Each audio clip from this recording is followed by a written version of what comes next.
একবার নারদমণি বৈকুণ্ঠে ভগবান বিষ্ণুর সঙ্গে দেখা করতে যান, যেখানে বিষ্ণুদেব নারদমণিকে খুব সম্মান করে তার সেবা করেন। নারদমণি যখনই বিদায় নিয়ে বাইরে যান, তখনই ভগবান বিষ্ণু মাতা লক্ষ্মীকে বলেন, হে লক্ষ্মী, যে স্থানে নারদমণি বসেছিলেন সেই স্থানে গরুর গোবর দিয়ে শুদ্ধ করে নাও।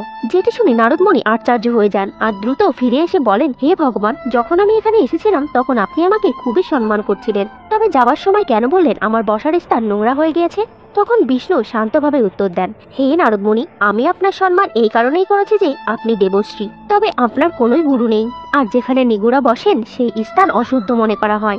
এটি শুনে নারদ মাথা নিচু করে বলেন, হে প্রভু, এটি সত্য, তবে আমার গুরু কে হবে? তখন বিষ্ণুজি বলেন, পৃথিবীতে যাও, আর যাকে সর্বপ্রথম পাবে তাকে নিজের গুরু মনে করবে। নারদমণি দ্রুত পৃথিবীতে যান আর সর্বপ্রথম গিয়েই এক জেলেকে দেখতে পান।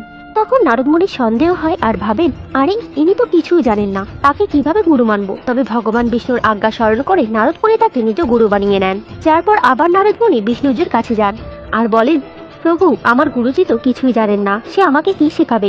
যেটি শুনে বিষ্ণুজি ক্রোধিত হয়ে বলেন, হে নারদ, তুমি গুরু নিন্দা করেছো, আমি তোমাকে অভিশাপ দিচ্ছি, তুমি 84 লাখ জনে ঘুরবে। নারদজি ভয় পেয়ে বলেন, হে ভগবান, কৃপা করে উপায় বলে দিন। বিষ্ণুজি বলেন, নিজে গুরুর কাছে জিজ্ঞাসা করো।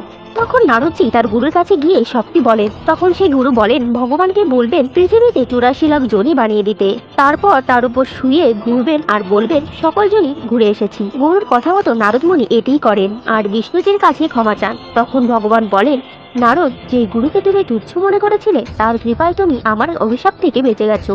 গুরুর মহিমা পরম্পার। গুরুর বোবা হোক বা পাগল, শিষ্যের সর্বদাই গুরুর দাস হয়ে থাকতে হয়। গুরুর প্রতি বিশ্বাসই তার মুক্তির একমাত্র পথ।